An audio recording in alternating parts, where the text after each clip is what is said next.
Zariah Cole was dragged out of a school board meeting in handcuffs, her only crime, showing students a photo of a lynching.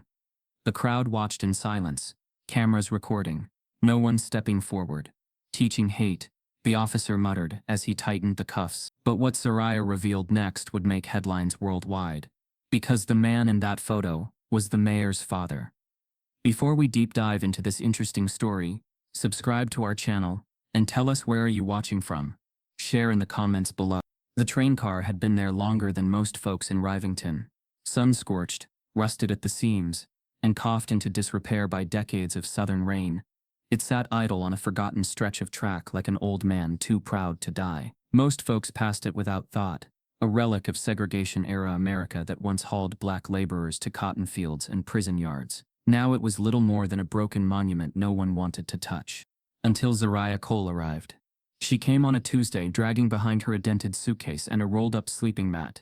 No truck, no help, just her boots on gravel.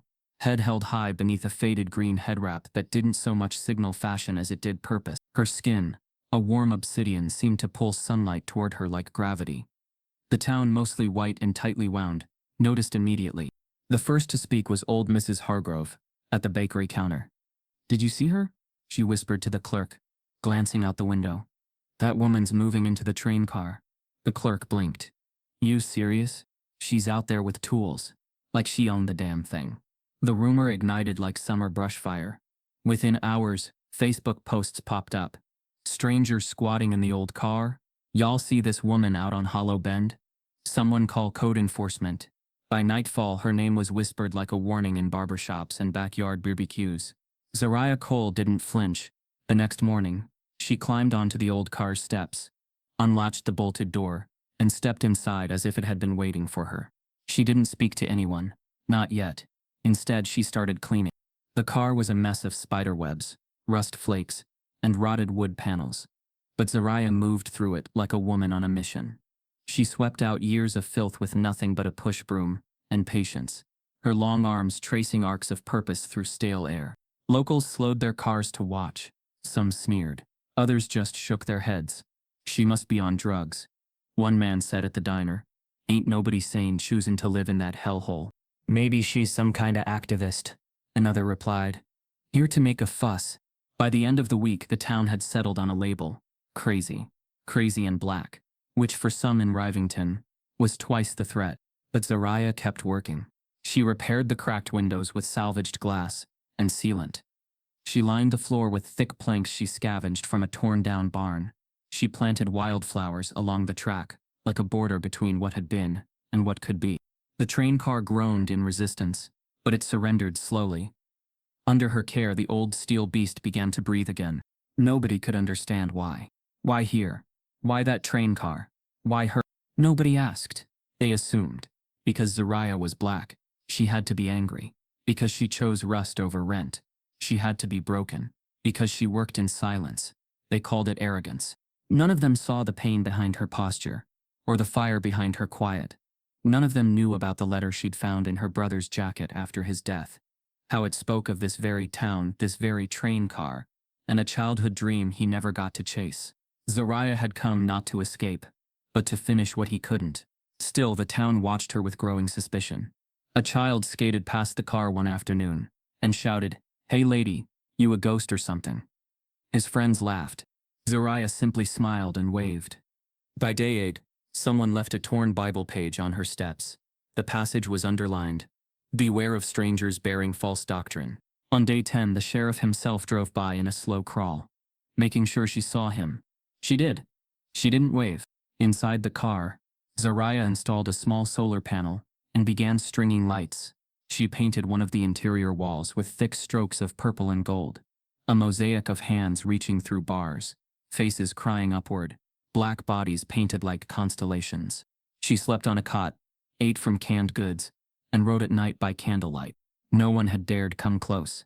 Until the 11th night, it began with a sound, low, distant, and almost mournful. At first, folks thought it was someone's radio, but it was jazz-rich, old-school Coltrane, pouring from the cracks of the old train car like smoke. The kind of jazz that told stories without words, the kind that curled under skin and stirred memory. Then came a woman's voice, spoken over the horn section. Soft, measured, sharp as broken glass. They used to ride in silence. Now we ride in memory. By midnight, cars began circling the old tracks. People stared from windshields. Windows rolled halfway down like they feared catching something. What is she doing in there? Sounds like some kind of ceremony. Is that legal? Somebody needs to stop her. Zariah sat inside, back straight, eyes closed, as her voice looped over the jazz. She wasn't just building a home. She was building a reckoning. By morning, someone would report disturbing activity at the train car. The sheriff would return, this time with backup. But that night, just before the sun tucked beneath the pine trees, an elderly black man, no one recognized, stepped off a Greyhound and walked straight to the car. He stood outside for a long time. Listen. Then, without a word, he knocked. The music stopped. Zariah opened the door. They stood face to face. The man's hands trembled. His eyes welled. I used to ride this car, he said, when I was just a boy. Zariah reached for his hand, gently.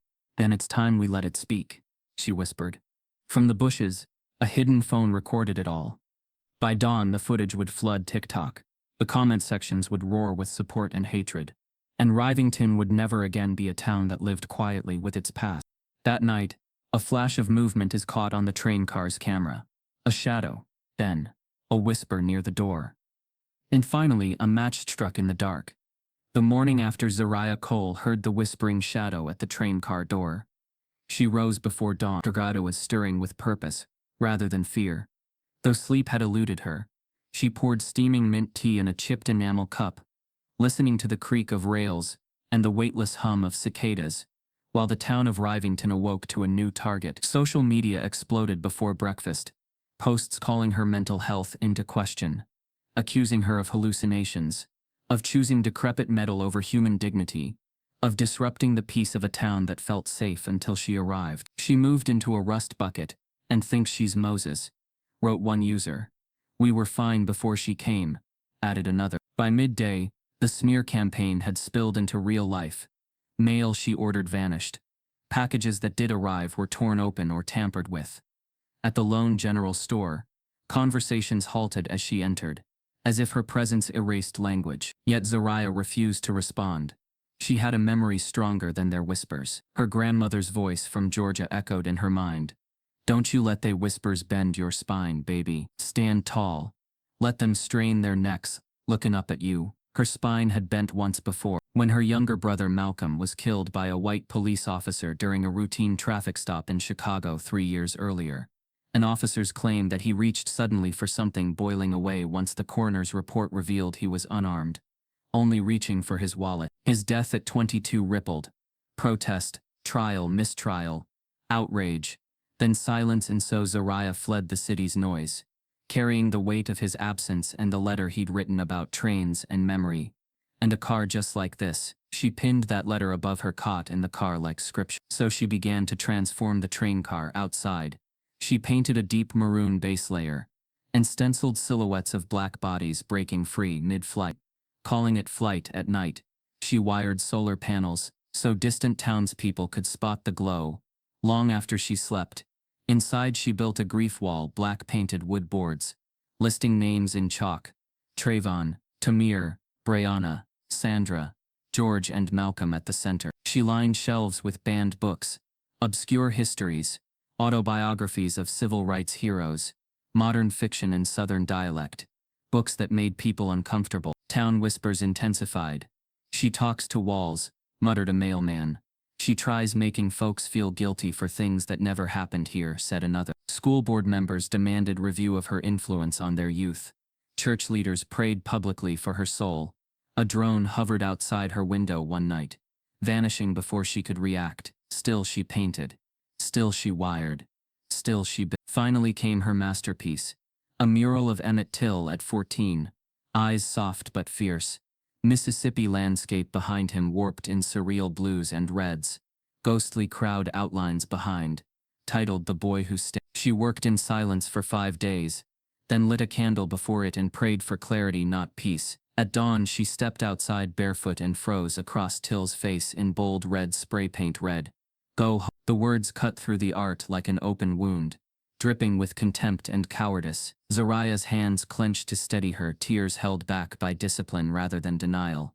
She retrieved her phone, captured the image, and whispered, "Let them see it." Within the hour, the image exploded online. Instagram posts, Twitter threads, America 2020. But Zariah's next act stunned everybody. Instead of covering the graffiti, she outlined it in black, framed it like evidence, painted beneath it the phrase, "This is what fear looks like," and left all intact. As dusk fell, she added her own name to the grief wall. Zariah Cole, survivor. Witness, builder. That night, the faint hum of jazz returned through the cracks of the steel car, and a new figure appeared in the mural beside Emmett, the older black man who had knocked days before, smiling, holding young Emmett's hand. The town noticed the shift, art expanding beyond destruction, grief becoming invitation. Yet beneath the glow of those solar lights, something changed. The edges of the grief wall flickered, and a folded newspaper was taped to her door with no note, just a 1964 headline circled in red. Local Rivington youth found dead near tracks.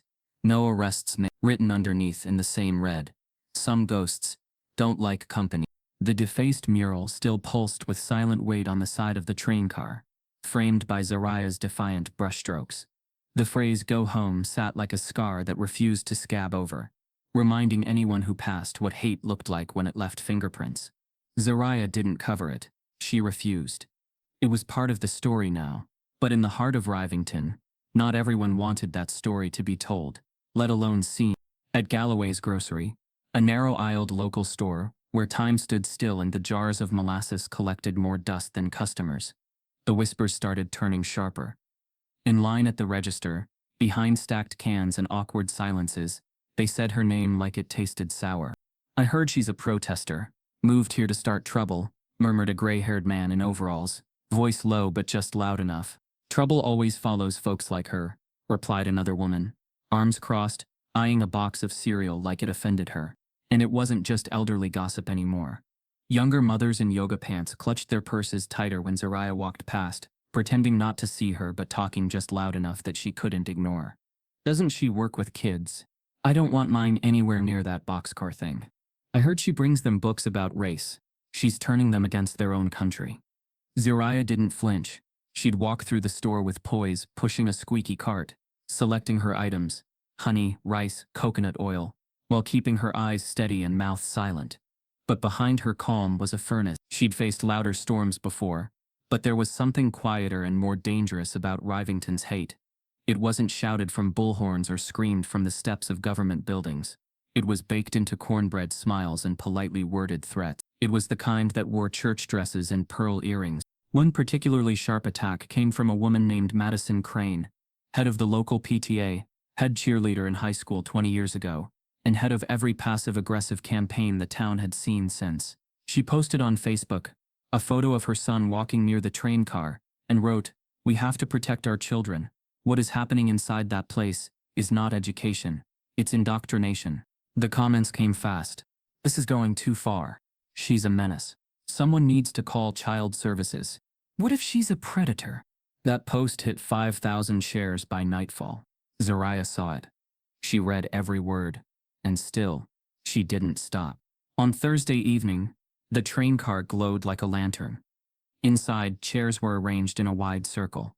Soft music played low, and teens from nearby neighborhoods sat with notebooks and quiet reverence. Zariah had begun hosting small gatherings, readings from James Baldwin, Toni Morrison, Audre Lorde, not lectures, just spaces, safe ones, spaces for grief, for honesty, for hard truths no one else in town dared whisper.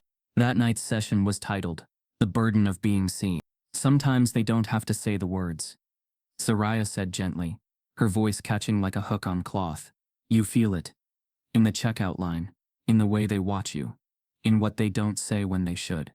A teen named Kyle, biracial and visibly shaken, spoke up. "When my mom's white friends talk about her marrying my dad, they say things like, 'She always liked to be different, like I'm an accessory.'" Another girl, Clarissa, nodded. "They say I'm too loud, too confident. But when it's Becky or Haley, it's leadership." Zariah looked at them not with pity, but with understanding. The world teaches them that our presence is noise, We have to teach each other that our presence is music. The kids nodded. Some cried. Some just listened. For them, this was oxygen. But outside the train car, oxygen was running out. The next day, Madison Crane filed a formal complaint with the sheriff's office. She's gathering minors without permission. What do we really know about her background? Has anyone run a proper check? Zariah was summoned for questioning. She arrived alone, dressed in a simple navy coat, hair wrapped tightly, eyes unwavering. She's hosting educational events. The deputy admitted. No drugs, no criminal record, no reports of harm. But the sheriff leaned back in his chair, clicking his pen. Still, something about her rubs people wrong. No charges were filed. But the message was clear. They were watching. The more they pushed, the more Zariah gave them reason. She installed an outdoor bulletin board beside the car, updated weekly with Black history facts, some so local they made people squirm. One post featured a 1953 photo of Rivington's segregated schoolhouse, with a caption, "Did your grandparents teach here?" She curated a timeline along the car's windows of America's most censored books, linking past to present. But it was a small chalkboard sign she placed outside that stirred the most fire. We don't heal by hiding. We heal by remembering. Within days, someone smeared it with mud. She cleaned it, put it back up. This became the pattern. Resistance followed by resurrection. Then came the moment that shifted everything. It was Saturday night. Quiet, warm, uneventful. Zariah was inside, sorting through new donated books from a library in Memphis. She had her jazz on low, Miles Davis humming like a lullaby across hardwood floors. A knock rattled the door. Not soft, urgent. She opened it to find a boy. Maybe 16, panting, red-faced, terrified. His hoodie was damp with sweat. I'm sorry," he gasped. "I just wanted to see it up close. I'm not trying to." Zariah guided him inside gently. No panic, just instinct. "Sit," she said. "Water?" He nodded. His name was Mason Whitlow, a junior, son of Greg Whitlow, a known racist and former volunteer deputy, who once tried to ban a Black Lives Matter mural in a neighboring town. "I come here sometimes," Mason admitted. "Late. When no one sees me. I read, and I listened."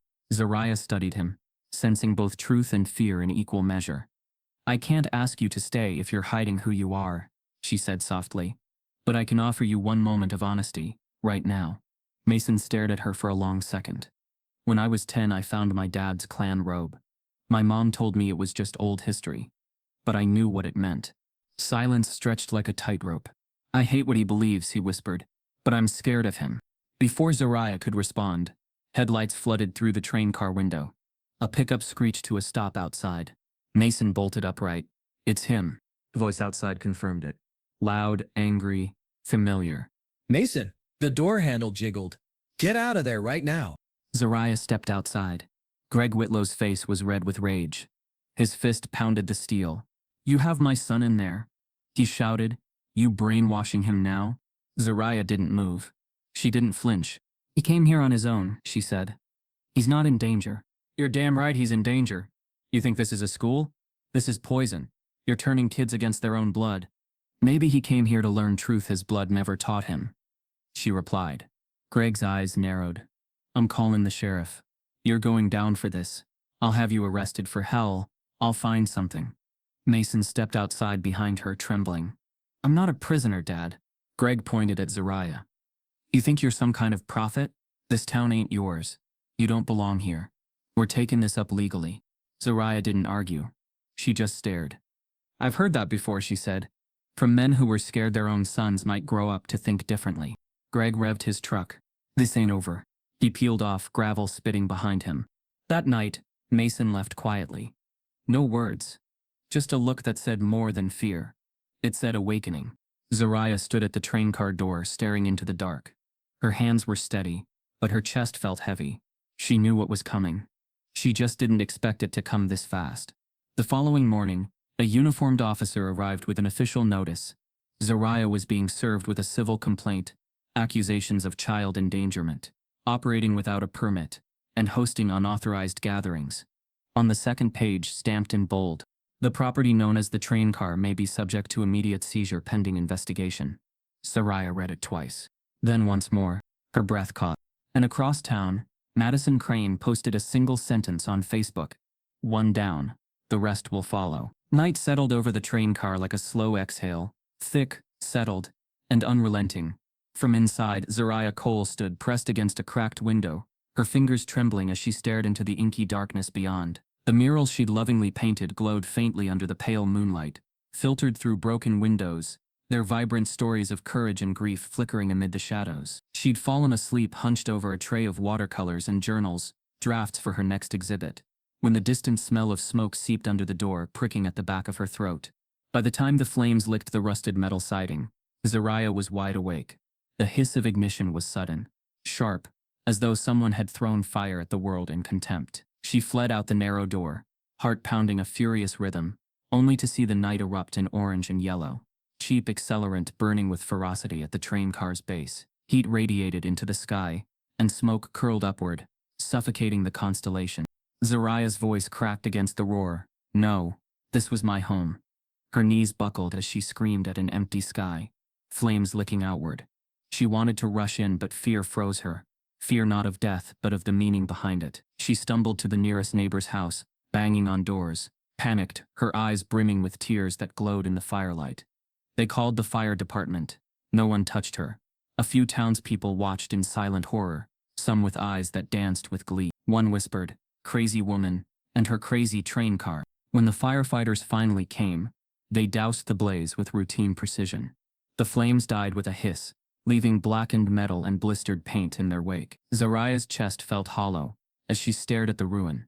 Her murals charred, her solar lights melted, her books water-stained and torn. She sank to the scorched ground, where soot fell like ash upon her head, and wept for the history erased. Again. Days later, in the dull fluorescent glare of the local police station, Zariah sat in a stiff chair before a detective whose expression was unreadable. "It looks accidental," he said without looking up from his notebook. "Lightning, maybe. Or stray embers from a campfire. No evidence of foul play." Zariah's voice wavered. "There was no lightning. No one camped here. This place is off the beaten path." The detective shifted. "Still, unless you can prove otherwise, we're closing the case." He offered a pamphlet on fire safety and slipped into his jacket. As she gathered her courage, Zariah realized the town had drawn a line in the soot. Emotional violence accepted as mere accident. The world felt numb around her, but fury kindled inside. She returned to the train car the next day. Alongside the scorched wreckage, she began the silent vow of rebuilding. Only stronger. First step: install surveillance cameras. Hidden now, their lenses swiveled like silent watchers over the burnt edges. Every door opening, every figure stepping near, would be caught on footage. She paced at night, haunted by the knowledge that someone in the darkness had tried to destroy, not just steel and paint, but her story, her memory, her defiant persistence. The town's silence was louder than any scream. For every mocking whisper that she was crazy, she would respond quietly, determinedly to build again. Weeks passed, and nothing happened. People averted their eyes. Some muttered that Zariah thrived on attention. She continued rebuilding the mural in memory and defiance, adding new imagery of phoenix wings rising from ashes. She'd found an unfamiliar strength in every brushstroke, as though fire had freed something inside her, something fierce. But late one night, when she reviewed footage from her cameras, footage collected in slivers of motion, her breath caught. A figure approached the train car. Before the fire, the lens captured a silhouette that paused, as though surveying the damage, tilting its head. The figure's gait was familiar, deliberate, and then in the image she recognized the outline of Mayor Fulton's broad shoulders, the exact tilt of his head, the way he smoothed back his thinning hair. He lingered at the edge of the frame for a heartbeat too long, and then melted back into darkness. Zariah's hand hovered over the play button again. There was no question who the man was. The town's highest-ranking official, the face of denial at every turn. Her heart thundered. Betrayal punched her ribs. She stared at the screen, her mouth dry. The mayor standing near the scene of the fire. Her mind raced. Was it surveillance footage, or conditional threat? Everything changed in that moment. The fire was no longer just an act of hate. It was a statement. And the man who led the town was complicit. Her fingers shook as she paused the video. She pressed her forehead to the cold screen. Emotions welled. Grief for the destroyed murals, indignation at the police's dismissal, betrayal at the town's leader. But beneath it all, a razor-sharp determination solidified. Cliffhanger. As she sat watching the still frame of the mayor silhouetted by the scorched ground, her phone buzzed with a new alert. Another camera had just captured footage. Someone had tampered with her surveillance system from inside the train car. By Monday morning, the image of Councilman Evan Cross, fuzzy but unmistakable, had made its way beyond the dusty borders of Rivington. Zariah's post was shared over 40,000 times. Twitter threads dissected every angle of the footage, and TikTok creators layered her grainy surveillance video over somber piano music, calling it the new face of quiet racism. But in Rivington, where the pavement still cracked under Civil War monuments and whispers still outweighed facts, the official reaction was silence. No charges, no questions, just an eerie calm that felt like the pause before a storm. Zariah didn't wait. On Tuesday evening, she walked into Rivington's town hall with a flash drive in her coat pocket and fury in her breath. The public council meeting was already underway when she entered, drawing every eye like a dropped pin in a funeral. Most attendees sat stiffly in folding chairs, holding polite programs and impolite opinions. The mayor, Gerald Whitmore, wore his usual smug neutrality, a tailored suit too sharp for the town's fading economy, and a face that had mastered the art of performative concern. He nodded at her from the dais, like she was a misbehaving student, asking to speak out of turn. Zariah walked straight to the podium. "I have evidence to present," she said. The room shifted. "I was the target of an arson attempt last week. No investigation followed. I reviewed my footage. The person responsible appears to be Councilman Evan Cross." Gasps shot like shrapnel through the room. The mayor straightened. "Miss Cole, this is not an appropriate forum." She inserted her flash drive into the display port. The projector behind her came alive. There he was. Evan's silhouette. The gas canister. The varsity jacket. The mat. The silence that followed wasn't just disbelief. It was fear. Not of the act itself, but of what it meant. That the darkness they'd claimed didn't exist, had always lived next door, had voted on budgets, had shaken hands after church. Zariah turned to face them. She didn't raise her voice. "This is what you protect when you choose silence. This is what grows when you call truth divisive." Evan was absent that night. His seat sat cold and empty. The mayor leaned into his mic. "This footage is inconclusive," he said, clearing his throat. "There is no proof of intent." And more importantly, his voice gained a new volume. "We will not tolerate the use of this chamber to stir racial division. This town has worked hard to heal." Zariah blinked slowly, the insult not surprising, but still sharp. "Heal?" she repeated. She looked out across the seated crowd. Most wouldn't meet her eyes. "You can't heal what you won't name," she said. "This town still lives in the attic of its own history. The dust might be thicker, but the bones are still there." The mayor raised a hand. "That's enough, Miss Cole." "No," she said. "You don't get to decide what's enough. Not when you ignored the fire. Not when you let men like Evan Cross decide who belongs and who burns." The air cracked with tension. A few people stood. One clapped, then another, but most stayed seated. Still, afraid. The mayor's voice faltered slightly. "If there's an investigation to be made, it will happen through the proper channels. Until then, I ask that the public refrain from jumping to conclusions or promoting division online." Zariah smiled tightly. "History was made from people jumping to conclusions.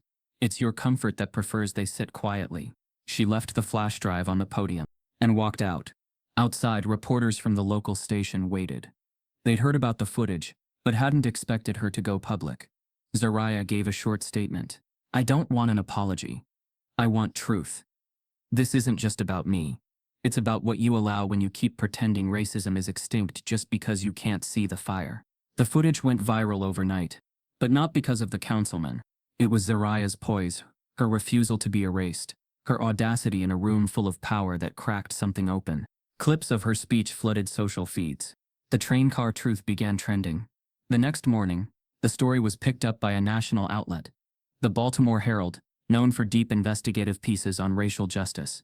The headline read, "Southern Town Faces Reckoning After Arson, Denial and One Woman's Refusal to Be Silent." Under it, a photo of Zariah standing beside the mural of Emmett Till, red graffiti still intact, outlined and named. The town split down invisible seams. Some saw her as a hero, brave, relentless. Others saw her as a threat, a disruptor, a radical. And in Rivington, being called radical was code for not knowing your place. People who had never spoken to Zariah suddenly felt entitled to assess her in public. Strangers posted blurry photos of her at gas stations, tagged her location, accused her of plotting a race war from a train car. Old Mr. Lambert, a war veteran, called into the local radio station. "She's digging up stuff we buried for a reason. You don't heal a scar by ripping it open." But a young black teacher, Miss Renee Lewis, called in after him. "You can't bury bodies without a reckoning." And that train car is the first thing this town's faced in decades that doesn't lie. Zariah received dozens of letters that week. Some handwritten in pencil, some typed unsigned.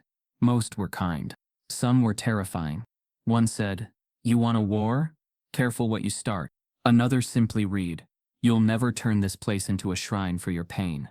But one letter stood out. It came in a yellowed envelope, stamped from Montgomery, Alabama. Inside, it held a photo, black and white, dated. In it, a man kneeling beside a burning train car, a child clinging to his leg. On the back, scribbled in shaky cursive, "You aren't the first, don't stop." Zariah pressed the photo to her chest. And for the first time since the fire, she wept. But even tears couldn't pause what was coming. That evening, the Herald published a second piece. It featured interviews from local residents who confirmed past racist incidents involving Evan Cross, including a former classmate who claimed he once bragged about putting fear back where it belonged. It also revealed something else. Evan Cross was not alone that night. The footage had been enhanced. Behind him, in the reflection of the cracked paneling, another face appeared. Blurred, but female. Someone was with him, and Zariah already knew who. As she stared at the enhanced photo, Zariah's phone buzzed. A text from an unknown number. "You just made it worse for everyone. Time to stop, or the next fire won't miss." Attached was a live image taken that very night, of her, standing at the mural, alone. It wasn't the news coverage or the council meeting that cracked the country's attention open. It was a TikTok uploaded quietly by a 17-year-old girl named Zariah Henson, a junior from a neighboring town. Zariah had visited the train car alone, on a gray Sunday morning, clutching a notepad and her phone, unsure of what she'd find inside the place everyone online was suddenly talking about. She walked the tracks cautiously, camera recording as she approached the cobalt blue exterior, where Billie Holiday's haunting lyrics danced like warnings along the windowsill. Her voice trembled as she narrated, "Okay, so this is the place they said was dangerous. My dad said I shouldn't come. But y'all need to see this." Inside, she showed the grief wall, pausing on the names. Her camera lingered on Malcolm Cole. She filmed the mural of Emmett Till, defaced but preserved, outlined and defiantly captioned. She showed the banned books lining the shelves. A recording of Zariah speaking at a youth session played from a small speaker in the corner. "This car once carried the weight of labor. Now it carries memory. You are allowed to grieve here. You are allowed to remember out loud." Zariah turned the camera to her face, and in a whisper said, "This ain't hate. This is hope." The video ended with the camera panning to a small whiteboard at the door, which read in Zariah's handwriting, "We don't heal by hiding. We heal by remembering." Zariah posted the video under the caption, "They said she was dangerous. I think they're scared she's right." By nightfall, the video hit 500. By the end of the week, 8 teenagers from as far as Memphis, Little Rock, and even Atlanta began flooding the comments. Messages poured in. "I'm driving down next weekend. Where can I send flowers? How can I help? Zariah Cole saved me, and she doesn't even know it." By Wednesday, the small gravel road to the Boxcar Museum became a stream of car engines and bike tires. Flowers began appearing outside the train car. Sunflowers, roses, wild bundles wrapped in denim. Notes were tucked under the door, some stained with tears. Letters from students, artists, survivors, poets. Some just said thank you. Others said, finally. The town tried to ignore it, but the numbers made it impossible. Young people waited in lines, just to step inside the space Zariah had built with her bare hands. Many of them sat on the floor for hours, whispering stories to the walls like they were confessing to ancestors. Zariah watched it all quietly, standing behind the doorframe like a sentry. She didn't ask for applause, but when one girl sobbed in her arms and whispered, "I didn't think anyone else felt like this," Zariah let the walls of her silence crack just enough to say, "Now you know better." But with virality came backlash. On Thursday, a convoy of lifted trucks rolled through town, with Gadsden flags and handmade signs that read, "This is not a museum. It's indoctrination. Stop teaching our kids to hate America." Boxcar ye brainwashing.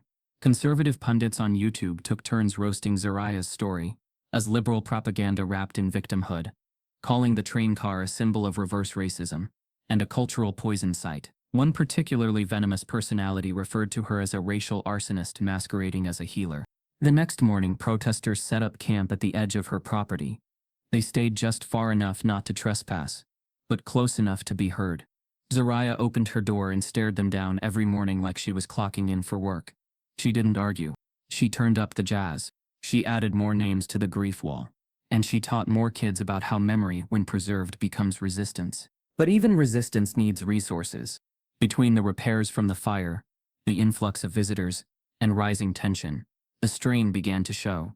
Zariah had poured her savings into the project. The solar panels needed upgrades. The bookshelves were bending under their own weight. The floorboards creaked more than they should. Late one evening, she sat cross-legged on the floor, flipping through her ledger, calculating in silence. Her hand paused halfway down a column, and she exhaled through clenched teeth.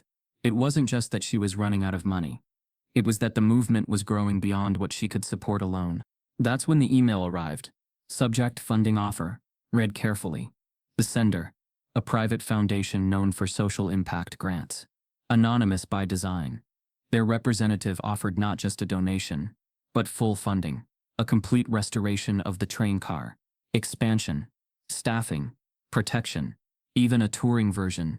To bring to schools across the South. Zariah stared at the screen. It sounded too good. She clicked on the attached conditions and froze. There it was. Condition 3. The foundation reserves editorial rights to public-facing materials, including but not limited to signage, murals, and spoken presentations. Content deemed divisive or politically inflammatory may be subject to modification or removal. To maintain neutrality. Zariah blinked twice. She read it again. Then again. It was disguised in language so polished it almost passed unnoticed. But the message was clear: we'll fund you, but only if you soften the truth. She closed the laptop. No reply. Not yet. Instead, she walked to the wall with the red graffiti. She traced the word "go home" with her finger. Then she stepped outside into the dark, walked barefoot across the gravel to the edge of the road, where protesters were packing up their signs into the backs of trucks. She stood there for a moment. One of them, a man in a denim jacket, sneered. "You finally giving up?" Zariah tilted her head. "No," she said. "Just wondering what y'all are so scared of." The man scoffed. "You." She smiled. "That's what I thought." She returned to her laptop, clicked reply, and typed a single sentence. "The truth doesn't take edits." Then she pressed send, no matter the cost. 3 days later, a white envelope slid under her door. Inside, a cashier's check for $50. No sender. No return address. Just a post-it attached to the check with 5 words. For the museum. No conditions. Zariah looked up from the note, heart pounding, and noticed something unusual. The protesters were gone. All of them. And in their place across the field, standing completely still, was a child. Maybe 8 years old, holding a single black balloon, staring straight at the train car. Not moving. Not blinking. The black balloon drifted higher as the child turned and disappeared into the tall grass without a word, leaving Zariah staring across the field, heart thumping in slow, heavy beats. The envelope still lay open in her lap, the anonymous cashier's check glinting faintly under the low light of her reading lamp. $50,000. A gift with no sender, no return address, no fine print, only those 5 handwritten words. For the museum. No conditions. It should have felt like a miracle. But Zariah had lived long enough to know that not every blessing came without shadows. For days, she told no one. She made no public announcement, no TikTok reaction, no community update. She tucked the check into a locked drawer behind a copy of The Fire Next Time, then took a long walk around the train car, alone. The murals stared back at her like witnesses. The grief wall had grown. Kids from 3 different states had added chalk outlines of names no one else even knew. She ran her hand over the paint, now thick with meaning, every brushstroke a record of pain, defiance, and stubborn hope. By Thursday morning, the check's silence broke. A call came in from a man named Dominic Langley, founder of a high-profile philanthropic trust in Boston. He spoke in a calm, refined voice, like someone used to control and the illusion of generosity. He didn't mention the envelope. But he brought up the Herald article, the TikTok explosion, and the admirable traction the Boxcar Museum had gained. We believe in preservation, he said. In social architecture. Stories like yours, they matter. Zariah listened carefully. Then came the pitch. We'd like to formally offer full funding for the next phase of your project. Expansion, security systems, climate-controlled preservation, even a digital learning platform, all at no cost to you. A pause. Zariah felt her stomach tighten, as if it anticipated what was coming. Langley continued. Naturally, there would be mutual collaboration. We'd have a light hand in ensuring content maintains historical accuracy and avoids overly incendiary interpretations. Emotional storytelling is powerful, but moderation ensures broader impact. Zariah didn't speak at first. Then she asked, quietly, "You mean you want to sanitize it?" Langley chuckled lightly. "I think refine is the better word." She took a slow breath, pressing her thumb against her temple. "And what would you do with Emmett Till's mural? The graffiti? The grief wall?" Langley's voice stiffened slightly. "We'd suggest adjusting the visual tone. Perhaps something less graphic, more palatable to a general audience. We want this to be accessible, not polarizing." There it was. The offer behind the offer. Truth. Only if it behaved. Zariah thanked him, hung up, and sat in silence for a long time. Then she went to the chalkboard by the door, erased the old quote, and replaced it with, "No story worth telling comes with a leash." The rejection came with consequences. By the next morning, local media had the story. Zariah Cole turns down $1 million expansion offer for train car project. Activist rejects support. But why? Backlash or bravery? Woman behind viral museum snubs help from allies. Talk shows debated her choice like it was a scandal. Why bite the hand trying to help? One host asked. "She's ungrateful," another said. "Everyone wants change until it's uncomfortable." Online trolls latched on fast. Maybe she doesn't want a real museum. Maybe she wants a stage. She'd rather stay oppressed than evolve. She's making a brand off trauma. Even some former supporters grew quiet. The wave of national sympathy now felt like a tide pulling back. But Zariah didn't flinch.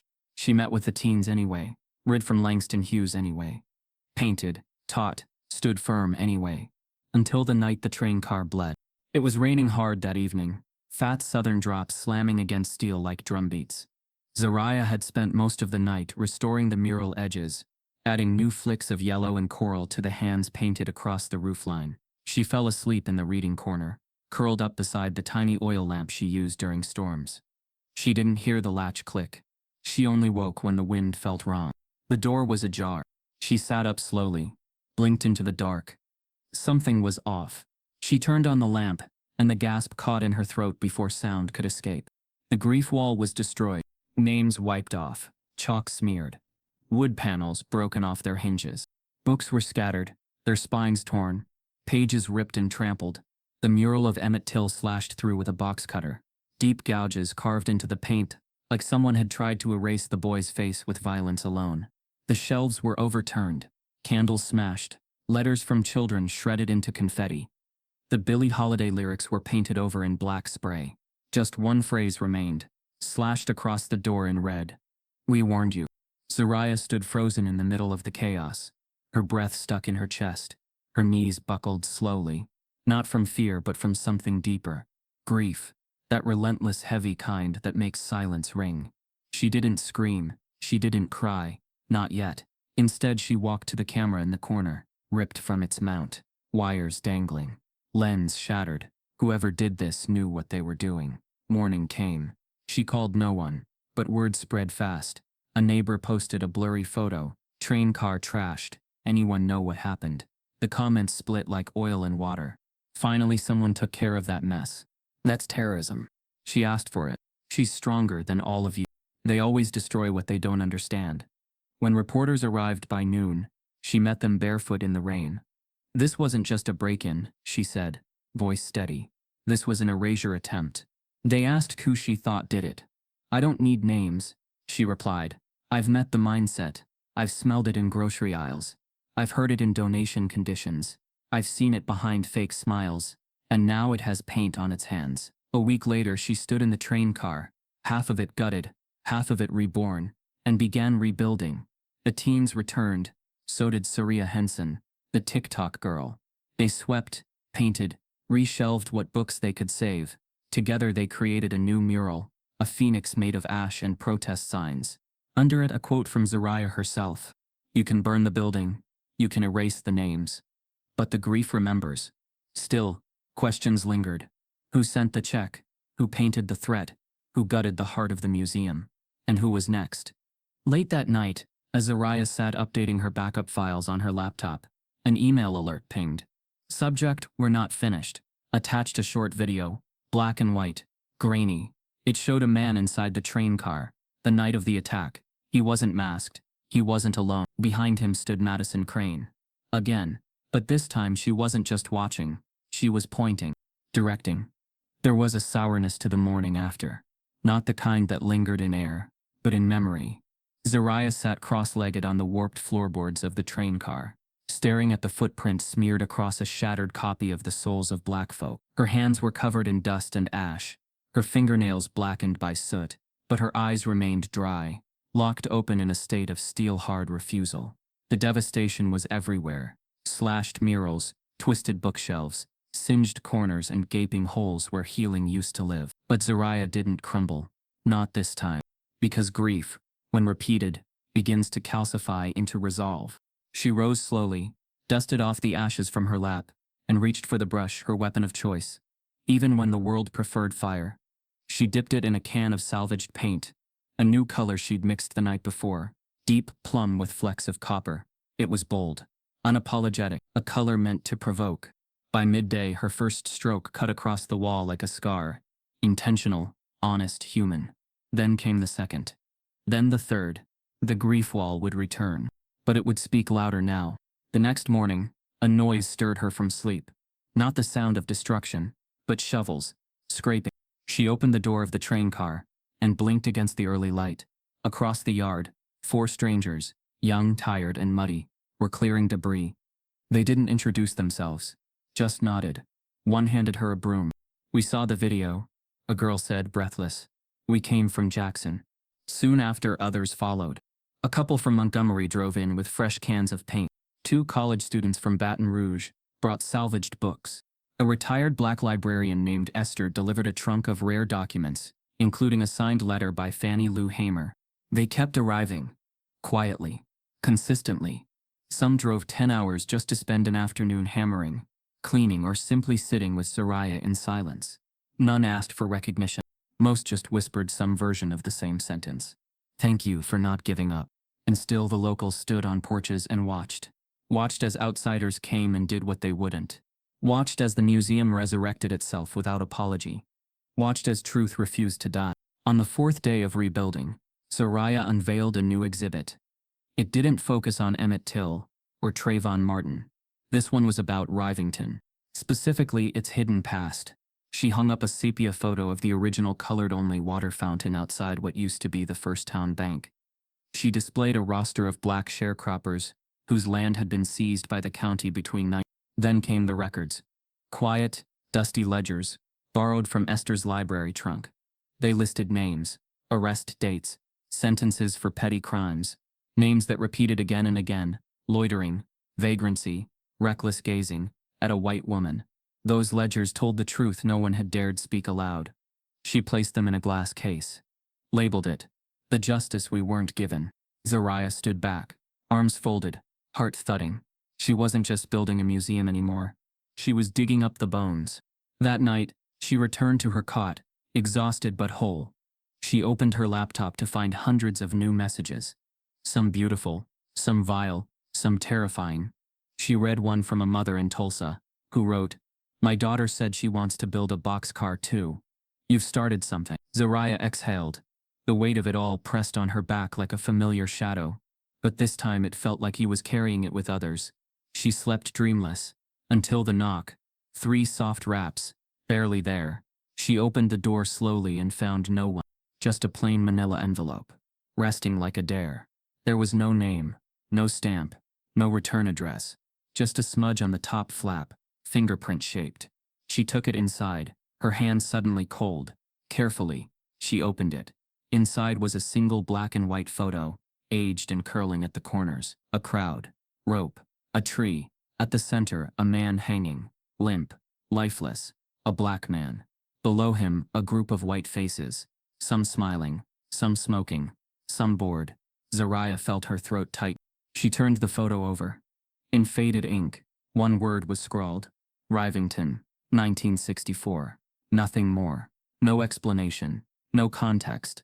But she didn't need it, because in the bottom left corner of the photo, nearly out of frame, stood a child. Small. Blonde. Holding a church program. And even through the grain, Zariah recognized her. Madison Crane. She stared at the image for a long time, the weight of it pressing against her chest like bricks. This wasn't history. This was inheritance. She placed the photo under glass, sealed it in acid-free casing, and labeled it for display. Her hands trembled as she wrote the title, Witnesses. It would hang beside the mural of the Phoenix, because silence, too, had fingerprints. As she placed the new display inside the train car, her phone buzzed. A single message. No number. No name. Just 2 words, don't dig. Attached was a zoomed-in image, a modern-day photo of the same tree, still standing, marked with a fresh red X. Zariah stared at the lynching photograph under her lamplight, the yellowed edges curling with the weight of decades. The small blonde child standing off to the side, clutching a church pamphlet, was unmistakably the same girl, Madison Crane, whose family had watched her museum burn, and whose father had shown up threatening to arrest Zariah. It wasn't coincidence. It was inheritance, a betrayal passed down in silence and shame. Her heart clenched, not from anger or grief, but from recognition. This photograph wasn't just history. It was affirmation, a message, a signal that the town wasn't ready to forget, and that she wouldn't let it continue. The follow-up message, don't dig, pinned to the others now felt like a challenge. And Zariah resolved, some truths are necessary, no matter how much they shatter comfort. At dawn she opened the train car door, and carried the photograph into the early light. The cobalt blue exterior shivered in the sunrise, and she taped the photo to a clean panel beside the back exit, where visitors would see it. But beneath display lay more work. She needed context, she needed names, she needed accountability.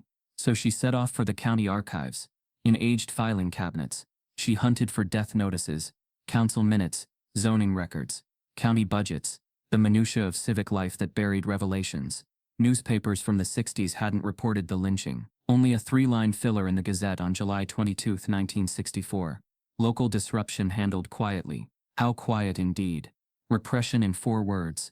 But in council minutes from that same week, an emergency infrastructure vote, listing names echoed like fingerprints. One name stood out. Samuel Crane, Madison's grandfather, current stalwart of local power and the invisible architecture of denial. Zariah felt the air shift around her. The line of council members elected since that time included descendants of Crane. The political DNA of silence stretched across generations. At the county clerk's office, she cross-referenced voter rolls, zoning codes, primary election pamphlets. She made spreadsheets of names, endorsements, family ties, each connection mapping a web of legacy. She built a timeline. Elijah Redd, the musician lynched in 1964. Samuel Crane at the council meeting, 2 days later voting to approve funds for road expansion. His son Gerald Crane, mayor in the 80s, and now Madison's father, current landowner and conservative activist. She named it, Legacy of Power, Pattern of Silence, a title as heavy as the history it conveyed. At each step, she took photos with her phone, microfilm frames, cast iron meeting minutes, yellowing ledger pages. She returned to the boxcar, her back straight, carrying printed copies bound in archival sleeves. People at the door watched her moving like a warrior of truth. She didn't acknowledge them. She stepped inside and began opening suitcases of documents donated by Esther, the retired librarian, and Reverend Claymore, who remembered everything in hushed confession. In the days that followed, Zariah arranged these documents into new exhibit panels that connected past lynchings to present-day power. One panel displayed Elijah Redd's photograph beside the grainy image of Samuel Crane in the crowd. Another showed genealogy charts linking Crane bloodlines to current officials. A third displayed arrest logs of black sharecroppers jailed by local sheriffs under petty crimes, labeled as black codes. Each panel began with blunt headers. Silence voted into power. Names you need to know. Legacy not. She illuminated each exhibit with solar-powered spotlights, shards of glass cases, and brief video loops of Reverend Claymore speaking. They erased his trumpet, but his voice still plays in me. Visitors' reactions rippled across floors. Some gasped, others wept, others turned away. The energy inside the car thickened, electric with confrontation and recognition. Nothing was subtle, nothing polite. On the third day of display, Zariah held a small event, naming the nameless. She invited survivors, elder locals, longtime residents to speak, or remain silent if they chose. For the first time, fathers, mothers, and grandparents stood at a microphone and said the name Elijah read. They read the words of the Gazette filler aloud, then spoke real truth. Some protested out loud, others apologized under their breath. Outside, the local television station filmed the scene, but most locals chose not to speak, afraid their pictures would show on national online posts. Inside, a councilman's wife, distant relative of Crane, slipped out. She didn't want her name tied to the legacy. Zariah watched her go with calm observation. She didn't glare. She just knew. The next morning brought the blow. A crisp white envelope arrived, heavy with bureaucracy. The county zoning committee had filed an injunction officially demanding the boxcar cease all public activity. The reasons were on paper: unauthorized gatherings, structural non-compliance, public disturbance potential. The final paragraph carried bold print underlined twice: property seizure may be enforced upon continued violation.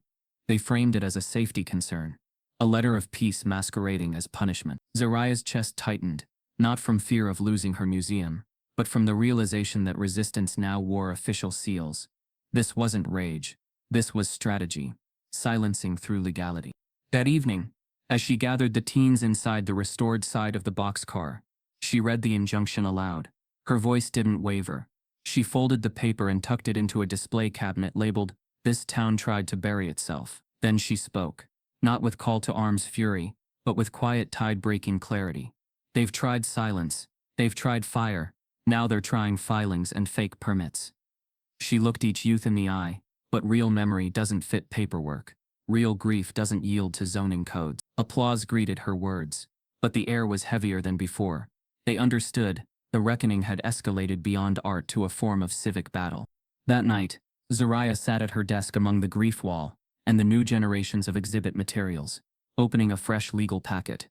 She began drafting her response: potential court filings, affidavits, community petitions. She drafted letter templates for allies across the nation, historical associations, civil rights legal teams, academic scholars. A wave of organizers began to text her, offering support, legal defense, public solidarity. She drafted tweets, typed statements, assembled a social media toolkit, all while planning a public open day that would defy the injunction. Because to pause was to surrender a position Zariah knew she could not afford. As midnight approached, an alert popped on her screen. A new public hearing had been scheduled, requested by Mayor Gerald Whitmore. The topic: emergency review of train car property use. Time: 3 days later. The mayor's proposal included an attachment, a list of approved historical narrative statements, highlighting local unity, shared Southern heritage, forgiveness without mention of violence, and an explicit exclusion of content involving lynchings, systemic racism, or naming of town families. Under that heading, clipped in bold, content involving lynchings, systemic violence, or family connections may be deemed inappropriate for public display. Zariah leaned back in her chair. Her fingers trembled, not in fear but in clarity. This wasn't a hearing. It was an attempt to rewrite the parents of the story, to bury witnesses and rewrite history as compromise. She closed her eyes and took a breath, then opened them. Because she had no intention of letting the town revise its own past to avoid pain. The legacy belonged to those who lived it, and now to those ready to voice it. That night, as Zariah finalized her legal plan and prepped her Truth Day presentation, her laptop pinged again. A secure message arrived: no return address. We're meeting Friday at the courthouse. You won't walk away. Attached was a photo: Madison Crane and Mayor Whitmore, shaking hands under a banner that read Rivington Unity Day, July 9th. But in the background stood a young Samuel Crane, grinning directly behind the lynching photo tree. And Zariah realized it's not just history they're fighting, it's full control over their image. The courthouse smelled like old varnish, and verdicts never spoken aloud. Dust floated in the skylight like quiet confessions. Zariah sat alone at the plaintiff's table, dressed not in legal armor but in deep brown cotton and dignity. No lawyer, no entourage, Just her. The county versus a woman with a boxcar full of ghosts who refused to be quiet. Her heart didn't pound. It pulsed with rhythm. This was not a fight for space. It was a fight for memory. Opposite her, the town's legal counsel shuffled papers with a kind of theatrical ease, as if this were already decided. They whispered with the mayor in the front row, nodding occasionally. Madison Crane sat just behind them, posture rigid, her pearl necklace gleaming like a badge. Their side of the courtroom was full. Officials, donors, church elders, they whispered in coordinated fear. Zariah's side held students. A few strangers, Esther, Reverend Claymore, and a dozen volunteers from the rebuild, all watching, silent and unflinching. The judge entered, a man whose face wore decades of decisions. His eyes scanned the docket, then fell on Zariah. A flicker of something unreadable passed through them. This hearing regards municipal zoning violations and the continued operation of an unauthorized public exhibit, he began. Miss Cole, are you waiving representation? I am, Zariah replied calmly. You may proceed. Zariah stood slowly, walking to the center of the room with a worn folder in hand. She didn't raise her voice. She didn't need to. Your Honor, this isn't about codes. It's about comfort, about a town trying to legislate away its own memory. The judge blinked, but didn't stop her. They claim fire codes, occupancy limits, construction violations, but not once did they cite those things until after I uncovered names that are still carved into this town's foundation. She opened the folder, revealing photos, maps, signatures. This train car was once used to haul black laborers. Then it sat abandoned, rusted, forgotten. No one cared what happened to it until I filled it with truth. The courtroom held its breath. I documented a lynching they never acknowledged. I traced power through bloodlines. I showed the receipts of racism's quiet maintenance. And they want me shut down, not because I'm unsafe, but because I'm inconvenient. She stepped forward. What they call division, I call history. What they call disturbance, I call reckoning. The opposing attorney objected. Your Honor, Miss Cole is turning this into a political statement.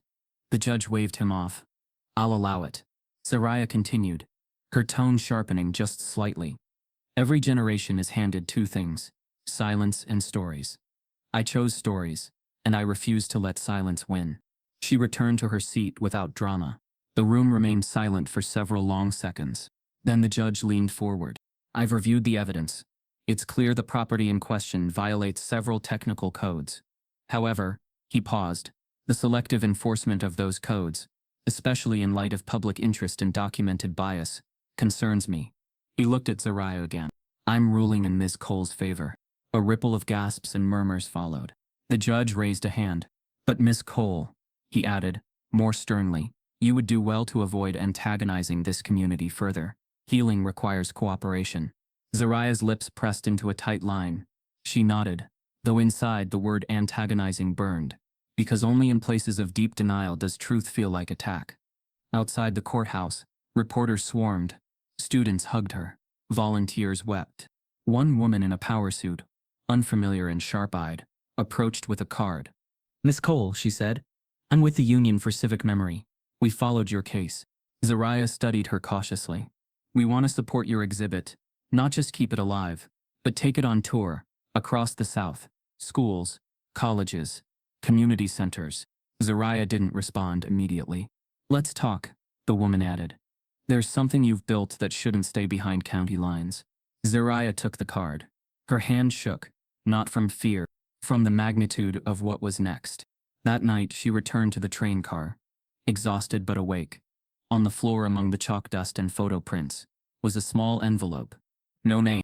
Inside, a single key, and a GPS coordinate. Pinned to it, a handwritten note. This isn't the only train car, they left another one behind the old Mill Road station. You should see what's inside. The brass key Zariah held in her palm glinted faintly beneath the train car's reading lamp. It was old, slightly corroded, and warm from her touch, but its weight was undeniable, both literal and symbolic. The GPS coordinate attached to it led to the overgrown outskirts behind Mill Road Station, a forgotten patch of land where the town's history had long been swallowed by weeds and neglect. Zariah didn't go alone. She brought Esther, Reverend Claymore, and two of the student volunteers. What they found behind that vine-covered depot took their breath away. Another boxcar. Rusted red, identical in size and shape, but half sunken into the earth, like it had been buried alive. The key fit. The door groaned open, with the sound of decades unstitching themselves. Inside, iron shackles bolted to the floor, tattered wool blankets, old labor ledgers. One ledger listed black men and women, transported across counties, names crossed out in pencil, with words like escaped or deceased scribbled in the margins. On the back wall, a single nail held a black and white photograph of a man with a trumpet. Elijah read. It wasn't just a twin car, it was a time capsule, a second chapter of a buried story. Zariah said nothing. Her hand clutched the photo as her eyes scanned the space. The silence inside that car was not empty. It was thick with pain, echo, and defiance. This discovery wasn't just more history, it was a message. There was more truth to unearth than even she dared believe, and it could no longer stay in one place. With the support of the Union for Civic Memory, and after weeks of careful planning, Zariah oversaw the conversion of her original train car into a mobile exhibit. Welders reinforced the frame, architects created ramps, sealed display glass, and temperature-controlled panels. A solar-powered trailer system was installed to make the car self-sufficient. Volunteers painted the exterior anew, this time in a deep obsidian hue with streaks of bronze like veins of memory running through it. It no longer looked abandoned. It looked invincible.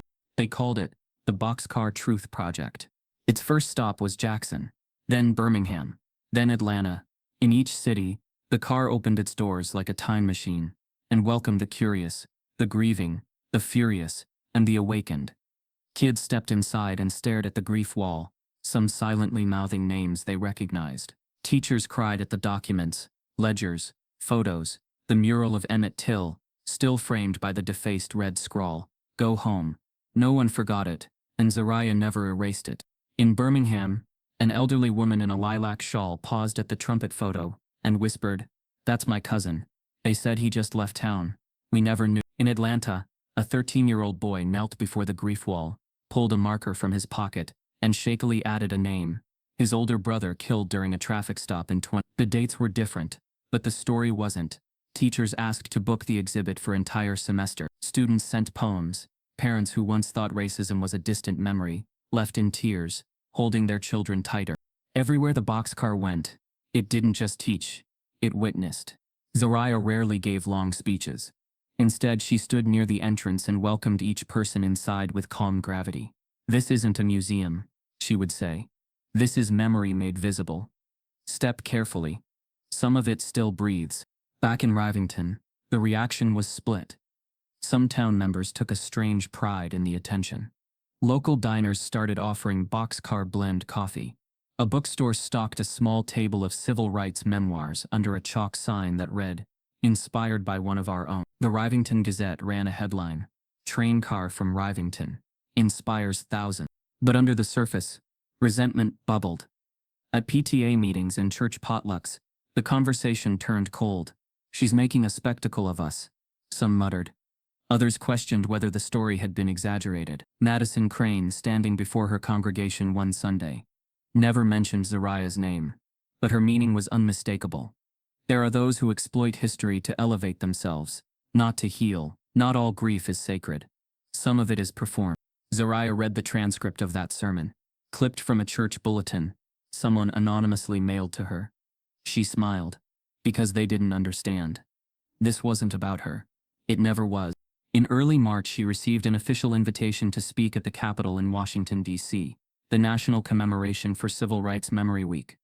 She would be standing alongside historians, senators, and surviving relatives of civil rights martyrs. Her name was printed on the program in bold: Zariah Cole, founder the Boxcar Truth Project. She didn't cry. She didn't cheer. She simply folded the invitation and tucked it into the front flap of her notebook, the same one where she'd once written down the phrase, "They'll try to burn it down before they ever let it be seen."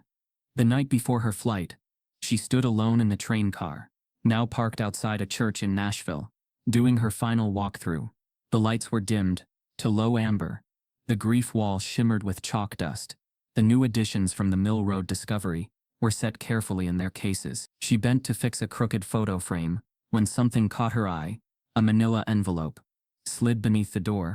No name. No return address. Her breath slowed. She opened it cautiously. Inside a single Polaroid. It was a photo of the boxcar engulfed in flames. Fake but well crafted. Photoshop or an old composite. Across the bottom, in jagged red Sharpie, were the words, "If you speak, we light the match for real." Zariah stared at it. Her hands trembled, not from fear, but fury. She'd seen fire. She'd seen threats. But this wasn't intimidation anymore. This was proof that the boxcar's message was more dangerous than a protest sign or a speech.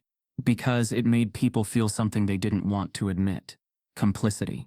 The next morning she stepped onto the plane heading to DC. Quietly. Headphones in, hoodie up, backpack on. Her phone buzzed mid-taxi. A restricted number. She glanced down at the screen. A new message. "You're not walking off that stage. Don't get comfortable." Attached was a photo from the Capitol's security camera. A live image. Zariah smiling on the steps. But she hadn't even arrived yet. As her plane touched down, security met her at the gate with a simple question. "Miss Cole, do you have any enemies we should know about?" Behind them, on a nearby newsfeed, a breaking headline scrolled. "Bomb threat at Capitol steps cancels civil rights ceremony. Authorities investigating possible target." Zariah sat in the back of the black SUV, heart steady despite the swirl of security chatter in her earpiece. Outside the tinted windows, Washington, D.C. moved like a city, both watching and watched. Sirens in the distance. Cameras on rooftops. Protesters gathered near barricades. Signs raised high. She had been briefed. A bomb threat had been called in anonymously that morning, directly referencing her name. It wasn't the first threat, but it was the first time the country paid attention. The Capitol steps had been evacuated, cleared of civilians, and swarmed with agents.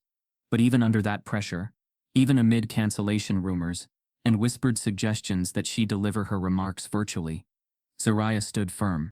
She refused to speak from a screen. She would speak from the same ground where giants had once stood. Her security detail hesitated. "Miss Cole, the risk is still unknown." She looked them in the eyes, voice even. "So is justice. And people died so I could stand on that stage. I'm not giving it up now." Minutes later, flanked by 2 guards, Zariah stepped onto the empty platform. As the crowd was allowed to trickle back in, shoulder to shoulder, filling the lawn with silence first, then slow, thunderous applause. A sea of phones rose. Journalists jostled for position. The threat hadn't stopped the audience. It had drawn more. She adjusted the microphone. The live feed clicked into place, watched by millions across the country, and streamed on every major network. Her voice rang clear, unshaken. "There are those who want me quiet, who think history is too heavy to carry, too divisive to confront. But I didn't come here to be comfortable. I came here because comfort is what kills truth." She paused. The wind pulled at the hem of her coat. "I come from a town that tried to erase a man named Elijah Red. They tried to erase me. They called me angry, unstable, dangerous. But what I am is a witness." Her eyes scanned the horizon of faces. "A witness to what silence builds. A witness to what happens when justice is postponed for the sake of unity. We cannot heal from wounds we deny, and we cannot grow from roots we pretend don't exist." Her voice grew softer, but somehow louder. "Healing doesn't come from silence. It comes from memory." The crowd erupted. Applause. Yes. But also sobs. Zariah didn't flinch. She stood there as if planted. Root. She closed with one sentence. "I'm not here to burn anything down. I'm here to make sure they never bury it again." The video went viral within hours. By midnight, her speech had been seen over 40 million times. Celebrities began reposting it. Ava DuVernay tweeted, "This is the voice of legacy." Viola Davis called her a walking monument. John Legend offered to fund future boxcar exhibitions. Young activists printed her quote on protest signs. College campuses reached out in droves, requesting the exhibit, offering speaking honorariums, naming scholarships after her. The Boxcar Project website crashed from the surge of traffic. GoFundMe donations flooded in. Over $250,000 in 48. And still, Zariah didn't gloat. She didn't schedule a book deal. She didn't capitalize on grief. She returned to Rivington in silence, as she had first arrived. She stepped off the bus early, alone, carrying just her backpack, her phone, and the same journal she had once scribbled her brother Malcolm's name into. The air in Rivington felt different, heavier. As if the entire town had watched her speak, but didn't know how to receive her now. Some eyes darted away. Some lingered too long. A few offered stiff nods, but most just watched. Quiet. She made the walk to the train car on foot. It was late afternoon, golden sunlight flickering between pine branches, her boots crunching on gravel. The boxcar sat in the clearing, still noble in its rebuilt frame. At first, nothing seemed off. The flag was still there. The wind chimes still whispered near the door. But as she rounded the east side where Emmett Till's mural once sat in bold defiance, her breath caught. The mural was gone. Not erased, not painted over. Effaced. Crude red swastikas had been spray-painted across Till's face, across the Phoenix mural, across the grief wall. Racial slurs scrawled in dripping paint covered the names of the dead. One phrase, in thick black ink, stretched across the metal, in crooked capital letters. She burns next. Zariah stared, unmoving. Then she reached for her phone. Not to call the police, but to take a photo. She captured every inch, every slur, every symbol. Then she put the phone down and picked up a brush. As she dipped the brush into white paint and began tracing circles around the swastikas, not to cover, but to confront, her phone buzzed again. A video file from an anonymous number. Zariah tapped it open. The screen revealed a dark basement.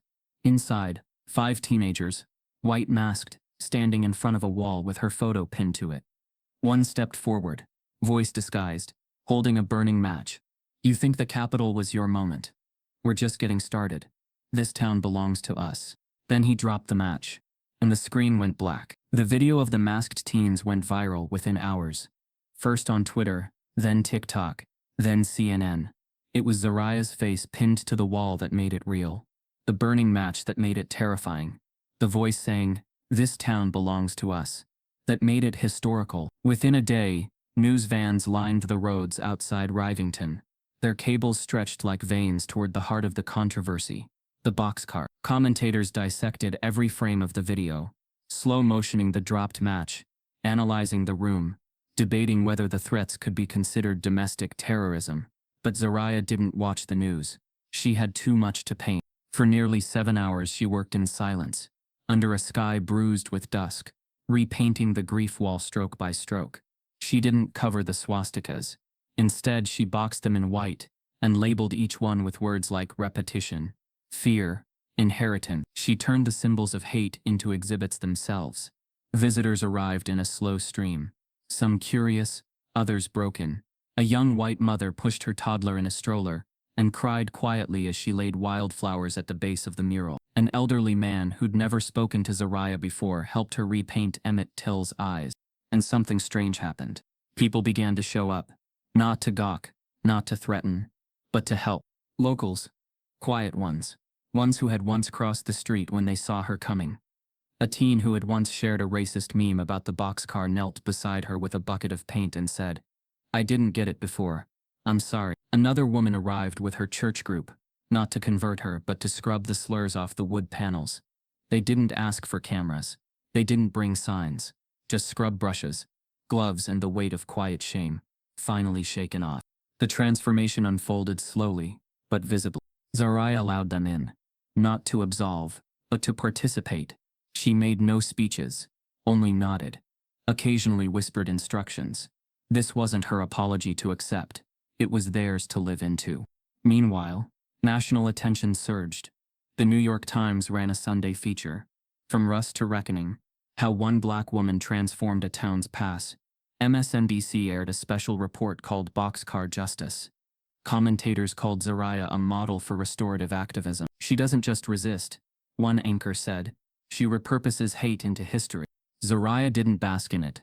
She barely acknowledged it. She just kept painting, until the day the silence cracked open. It was a Tuesday afternoon, windless and humid. Zariah was organizing letters for a traveling exhibit, when a sheriff's cruiser rolled up quietly beside the train car. 2 officers stepped out. One nodded at her. "We have an arrest," he said. Zariah set the clipboard down slowly. "Who?" The officer hesitated. The voice from the Capitol threat. The tech team matched it. Zariah's breath caught. "And," he cleared his throat, "Caleb Harlan." She blinked. "No. That's..." She couldn't finish the sentence. Because Caleb Harlan wasn't just anyone. He was the local high school art teacher. one of the few white residents who had once offered to help, who had donated chalk, brushes, and even brought his class to visit the museum. He had told her her work meant something, had laughed with her, had helped organize the Hope and Hue youth mural project. Zariah's knees buckled slightly. The betrayal didn't scream. It whispered. "How sure are you?" she asked, barely above a whisper. "We're 100% sure," the officer said. Voice match confirmed. He used a voice mask app, but tech traced the burner phone to his home IP. Zariah didn't cry, not in that moment. But later, in the stillness of her cot, she stared at the box of thank you notes he'd once helped his students write after visiting the exhibit. His name was on the corner of each envelope. Mr. Harlan supervised. She traced it with her finger, then placed it in the fireproof lockbox she now kept under her bed. This wasn't just a betrayal of trust. It was proof of something far more unsettling. That even those who smiled could still hold matches. The arrest made headlines again. Some in the town refused to believe it. "Not Caleb," they said. "He's a good man." Others stayed silent, reeling, but most began to question the line between passive and active hate, between quiet complicity and loud sabotage. Zariah stood outside the train car the next morning, giving an interview with her voice clear and eyes dry. "They wanted me to believe hate only wears hoods," she said, "but sometimes it wears a name tag and teaches your children." Reporters fell quiet. She continued, "I won't stop. Not now. Not when I know who's really watching." That evening, as Zariah packed supplies for the next boxcar tour stop, a letter arrived with no return address. Inside, a single page. On it, in beautiful cursive, "I was in the crowd that day in 1964. I took the photo. I still have the negatives. I think you need to see what else was captured." A P.O. box was listed. Zariah stared at the page. And suddenly, the story she thought she knew felt far from over. It didn't happen all at once. Change in a place like Rivington never came as thunder. It came in tremors, soft and cautious, like someone testing the ground before stepping forward. But it did come. The vote to rename Carter Ridge Park, the oldest and largest in Rivington, passed on a rainy Tuesday evening, in a town hall filled to capacity. For decades, the park had carried the name of a Confederate officer, and the bronze plaque at its entrance still described him as a Southern gentleman of great loyalty. But after months of community meetings, after national attention, and after the flood of both pain and progress brought by Zariah's work, the motion was introduced. Zariah didn't attend the meeting. She'd chosen silence that night, opting to sit by the grief wall inside the train car. She let others speak.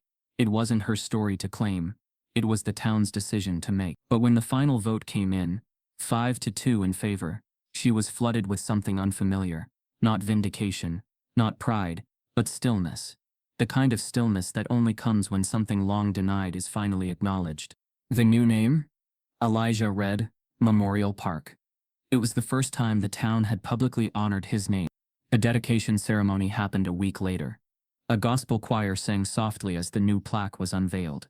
Zariah stood at the back, arms crossed, eyes wet but unreadable. Children ran through the grass, without realizing they were part of history now, running across land once closed to their ancestors, now carrying a name that had once been erased. A week after the dedication, another shift followed. The Rivington School Board, after fierce debate and louder community pressure, voted unanimously to introduce Black history as a mandatory subject in middle and high school curriculum. Not a week in February. Not an elective. A core subject. The proposal had been quietly drafted by 3 teachers. 1 white, 2 black, all inspired by a visit to the boxcar. Zariah had given them resource lists, contacts at the Union for Civic Memory, and permission to use parts of her exhibit in classroom presentations. She stayed in the background. Again. She'd learned that real change wasn't always about who held the microphone. It was about who kept showing up.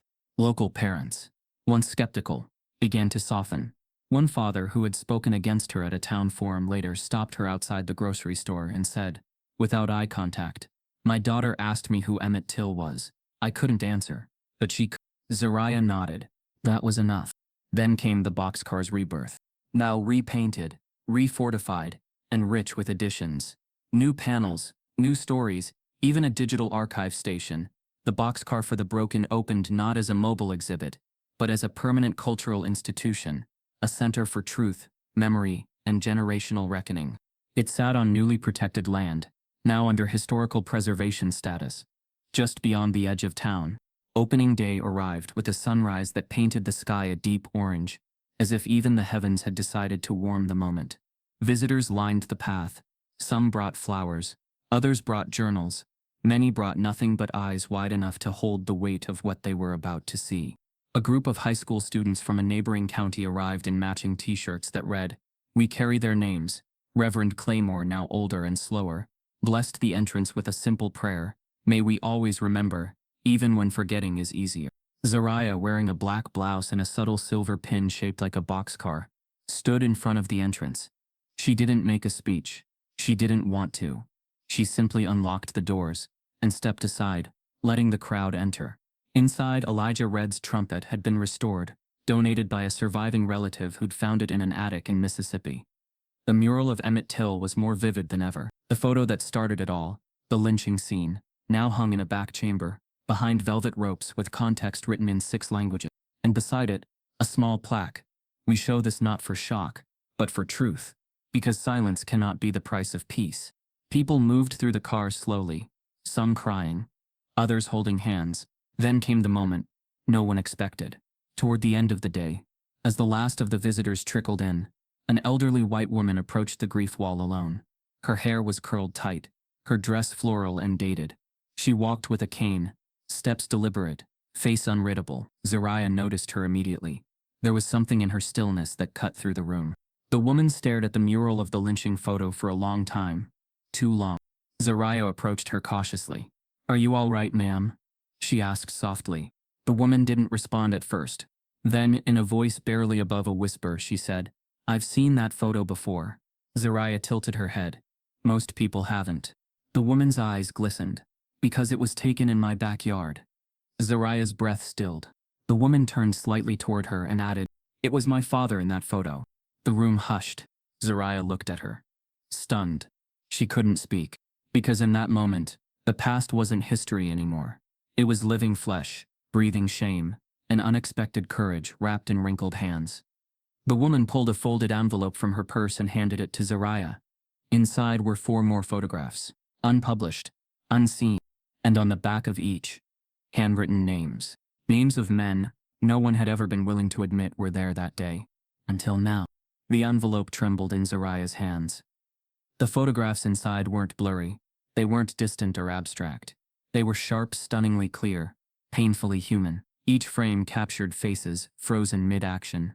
The men who stood around Elijah Red's lynching tree. Some with cigarettes, some with crossed arms, some with children sitting on their shoulders. They weren't hooded. They weren't hiding. They were present, proud, and marked with history that had never been acknowledged, until now. On the back of each photo, handwritten in faded but legible cursive, were names. First names, last names, family names, names still heard at Rivington's City Council, etched on plaques in school gymnasiums, engraved in stone above law offices, names passed down like heirlooms, names some had built entire lives trying to forget, or cover. The woman's hand, fragile and blue-veined, rested on Zariah's sleeve. "I've carried them for 61 years, she said softly. "I thought hiding them was protecting the town, but I realize now it was only protecting the lie." Zariah looked at her, eyes heavy not with anger, but a kind of reverence. "Then let's finish what they started," Zariah whispered, folding the envelope with care, not with shame, with truth. The woman nodded, and in that moment between them, between silence and confession, a new legacy took root. In the weeks that followed, Zariah began the final transformation of the boxcar. It wasn't just a museum anymore. It became something no one had words for yet. A space stitched together with sorrow, resilience, confession, and repair. A hall of memory forged not just to teach, but to heal. She installed a new section, the Reckoning Gallery. Inside hung the newly revealed photos, not behind glass, not in shame, but in full view, accompanied by testimonies, both from the victims' families and from descendants of the men in the photographs. Some letters were handwritten, shaking with remorse. Others typed, anonymous, just 2 lines long. "I didn't know, but now I do." Another section emerged beside it, forgiveness in process. It wasn't filled with answers, just questions painted on metal panels. Can grief be inherited? Can silence be an accomplice? Can truth be enough? Visitors wrote their own questions beside them in chalk, creating a living tapestry of reflection.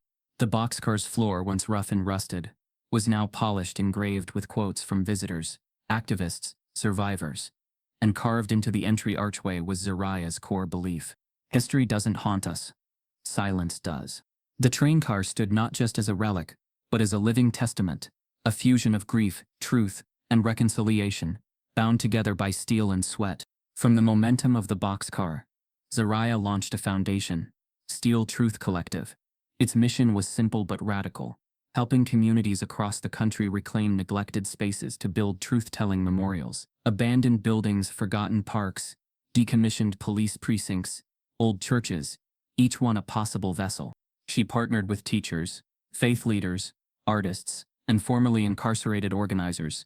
Her team, once just her and a handful of teenagers, grew into a national network. Cities began reaching out, small towns too, from Alabama to Oregon. People asked, "Can we build one here?" Zariah never said no, because she had learned truth doesn't need permission. It needs space. On the 1-year anniversary of the boxcar's permanent reopening, the crowd outside was 10 times larger than before. A gospel choir sang again, this time joined by children. Local officials, once critical, now stood beside her, reading the names etched into the floor. Media crews captured the moment, but Zariah didn't perform for the cameras. She sat quietly inside, legs crossed, journal open, watching the visitors move through the exhibit like currents of change. Then, without announcement, a child entered. A little black girl, maybe 7, holding her father's hand. She moved slowly through the car, stopping at each section, eyes wide and solemn. Her hand ran gently across a display showing Zariah's speech at the Capitol. She stared at the quote, "Healing doesn't come from silence. It comes from memory." Then she turned to her father and whispered loud enough for Zariah to hear, "This is where I learned we matter." Zariah felt something inside her crack and mend all at once. Not pride. Not for Lee. Legacy. Not the kind etched in statues or book deals, but in memory, in seed, in steel. That night, Zariah stood at the far end of the old track where the boxcar rested. The stars above Rivington blinked softly through a velvet sky. The wind smelled like pine and promise. She closed her eyes and let herself breathe. For the first time in years, there was no fire behind her, only warmth. Then, just as she turned to head back inside, she heard it, a whistle, distant, soft, but unmistakable. She looked toward the horizon and saw it, a rusted silhouette barely visible through the trees. Another train car, another forgotten structure, in another town, waiting, watching. And she knew the work wasn't finished. Not yet. Zariah pulled out her phone and opened a blank note. She typed only one sentence. "There's another story waiting. Let's find it before they bury it too." Some stories aren't just meant to be heard. They're meant to be carried. If Zariah's fight moved you, if truth matters more to you than silence, type yes. If you believe in justice, subscribe if this broke your heart.